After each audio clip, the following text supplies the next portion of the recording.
Angela would have to take me with her, and she would cut out of school or be smoking in the schoolyard, and then I would go home. Of course, I was 6 years younger than her, and I would tell my mother, Angela's smoking. And listen, not everybody's going to agree with my decision. I can give a fuck less. You're in that position, it's you who got to face it, then you do what you need to do. Little Changolini, he gets to the jail and steal cars from Maryland and take them to Delaware to a chop shop. The inside prison in Thailand, as well as what Victor Malarek, the reporter, did to get me out of there. And I sat down and thought about it for the longest time. Okay, but once I made up my mind, it was about survival. I need to take care of my kids. I need to take care of my family. And when a guy's not being loyal to you, how could you be loyal to him? Welcome to Chattin with Staxx. Welcome to this episode of Chattin with Staxx. I'm your host, Bill Staxx, and today I got Jimmy Barbarise. What's up, man? Hey, what's going on, Staxx? How are you? Thank you for coming on the show. I appreciate you. Yeah, no, I appreciate you having me, man. It's an honor. So you're involved with a big movie, or it's more like a series and all that, but we'll get into that a little later. But do you want to introduce yourself to the people and say where you were born and raised and your name and all that? Absolutely, yeah. I love that opportunity. So yeah, Jimmy Barbarise, was born in New York. I was raised on Long Island in the humble town of Center Reach. So, which is Suffolk County, and great upbringing, man. Great way to Long Island in the '80s was just an awesome time to be raised. As you can see by my Islander banners behind me, we had a really good time with sports then as well. So currently now I live in the Tampa Bay area, and that's kind of where I'm at. So you bring the New York vibe down there, right, to Florida? Yeah, absolutely. Yeah, sure did. What brought me down here was I'm very much into the youth and sports. So I opened a bunch of youth sports franchises. They're called I-9 Sports. And the founder is actually from Long Island. So I kind of followed the path on coming down here. So what is that? Like it's a place for kids to go and play sports? Yeah, it's kind of like it's like an inclusive little league for everything, like flag football, soccer, basketball, all that sort of stuff. So yeah, it's pretty cool. Good stuff. So what was your early upbringing like in New York before you left? So the first couple of years I lived in Mount Vernon, New York, which is just a little bit north of the Bronx. And from that was all through the 70s. And then my family moved out to the island, Long Island. And, middle-class town, I had an older brother, a couple of younger sisters, and it was just a great time to grow up on Long Island during those times. And I wouldn't change it for anything. Did you have acting in your peripheral vision back then? Yeah. So here's a funny story to that. I still have it in my yearbook. My sixth grade yearbook. I was 11 years old, and I used to write alternate endings to The Godfather at 11 years old. And my teacher, who I convinced on putting on an end of the school year play, we didn't have that in elementary school back then, and I convinced her doing it. And I wrote an alternate ending to The Godfather, and we act the whole thing out. Kids, parents, and in my yearbook it says from her, Jimmy, I love your writing. I'm going to see you in the movies one day. Less Godfather, more writing. That's awesome, though. So you had an idea you wanted to do it back then? Absolutely, yeah, I sure did. And just being an Italian American, we have a lot of pride in our heritage.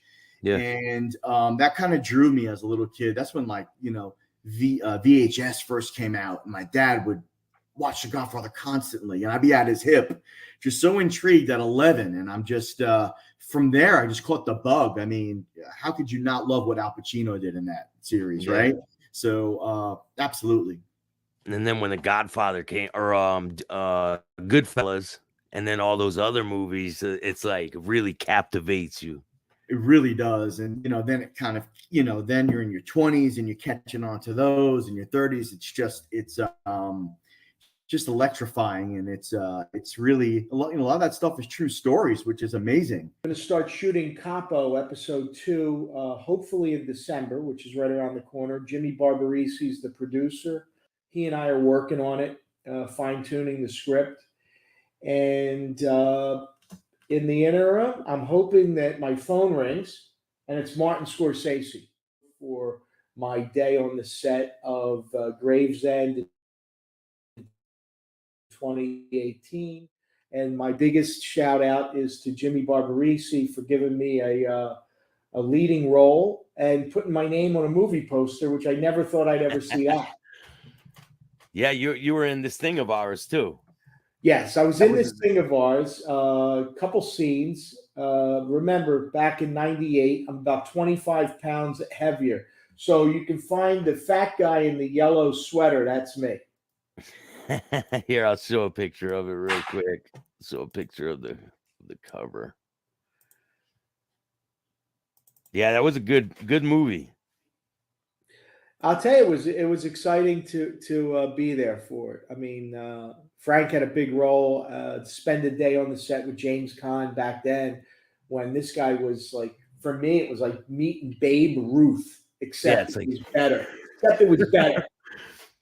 Yeah, I'm sure being an actor and being around those people, you're like, damn, you're like, well, you try to hold your composure. So I'm sitting there at breakfast, and Frank Vincent's to my left, and there's some other actors that are unknown. Vinny Pastor's there, and there's an empty seat, and this guy comes around and he sits down next to me, and he just goes, "Hey, good morning, I'm Jimmy."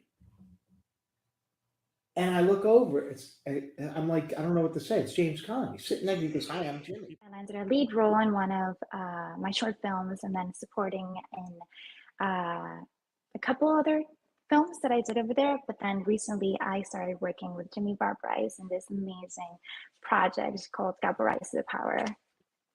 Yeah, it's good. It looks like a really good project. Oh my gosh, we had so much fun to it, like just seeing what it's about. Like, I can't wait to see it and see what they put together. For sure. And you can, like, if you picture a mix of Sopranos versus Dexter with a haunting vibe to it, that's what the show is about. And it's absolutely amazing. It's so intriguing, so interested. Like, you guys, you will not be disappointed. It's amazing. Like, trust me, it's a good. Did you want to be an actress when you were a kid? All my life. Want to do this? Yes, all my life. Actually, I started out singing. So I'm a recording artist. I have 3 singles out. I have All I Want, You'll Never Leave, and Sweating the Beat. They're like a pop with Latin infusion to it. So yeah, singing is part of me. I also love singing and music. I'll put a link for any of the links that you send me. I'll put them in the description of this video so people can check them out. Thank you so much.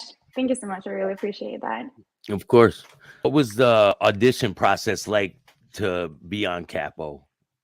So when I was in Boston, Jimmy contacted me through Backstage, and he sent me like the sites to record a self-tape.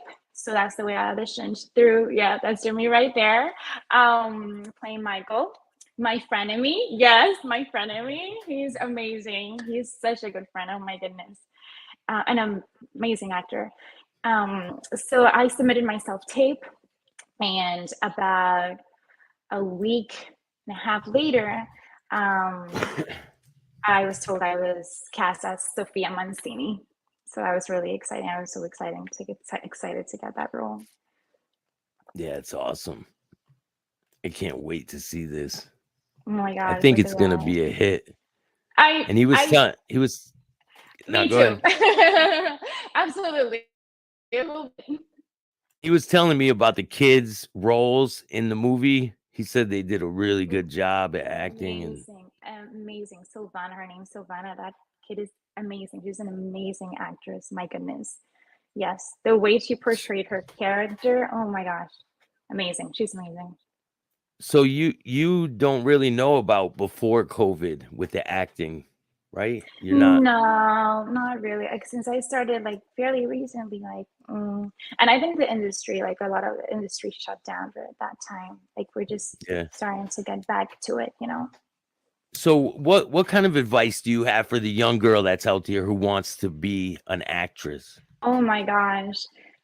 This was a dream, you know, and just follow it, never give up, and just go for it. Start taking acting classes, get an acting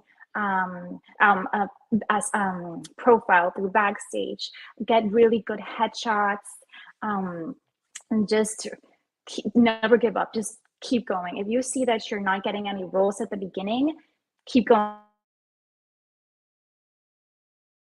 Keep going. Eventually, you're going to start. Hard to transition.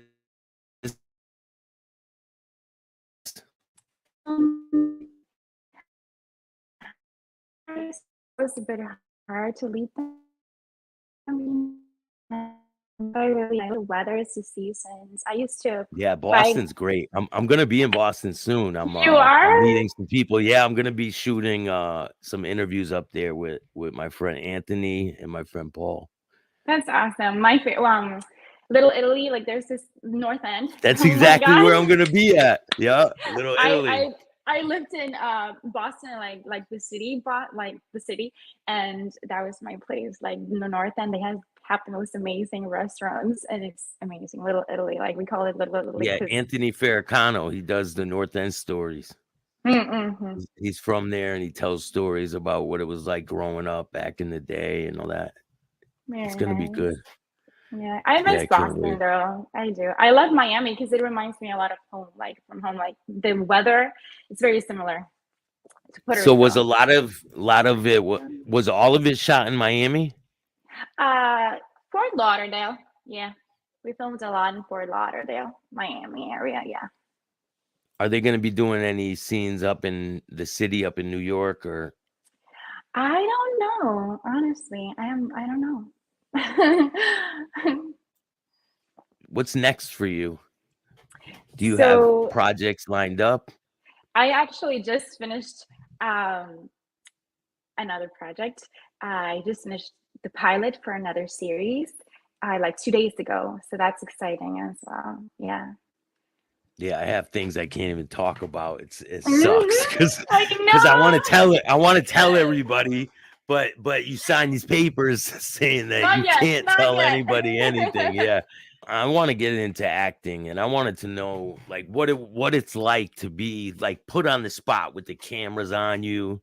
And I haven't done any acting yet. And so at the beginning, I kid you not, I was so nervous to be in front of a camera. Like literally you saw me like hands sweaty, like shaking, you know. But once you do it over and over again, it just becomes like second nature to you. Like it's more easy, you know.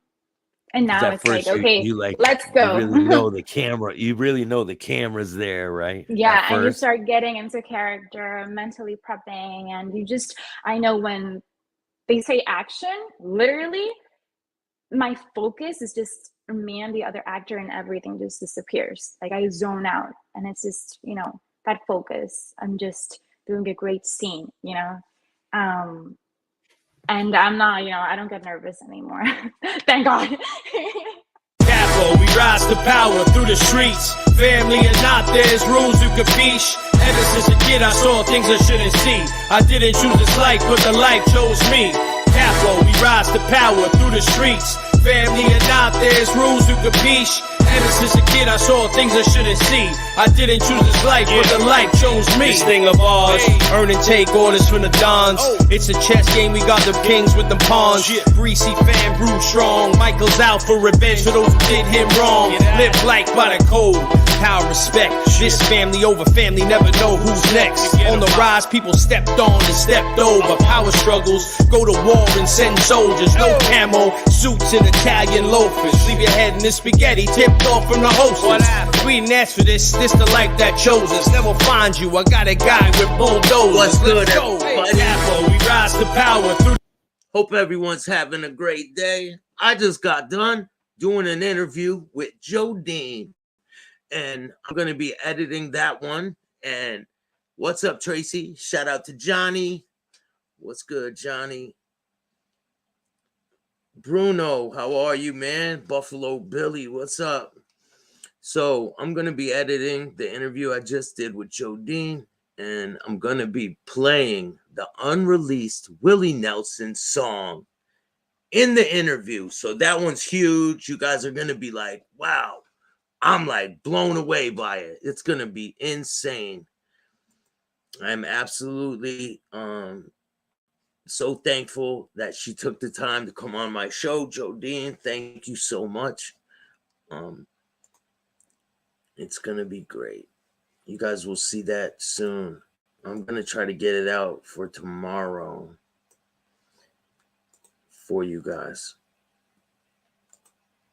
But it is so cold out there.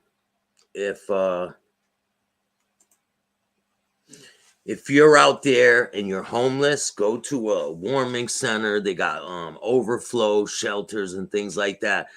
It's like brutally cold out there. Like people are gonna die probably. It's so cold out. Like I'm just praying for people and be safe out there, people. I'm gonna be editing this video. Maybe I'll jump on later. I got a couple people that might be joining me. So hit the like, subscribe, and notification bell so you can get my videos every time they drop. I appreciate every single one of you. And remember, don't be a bitch.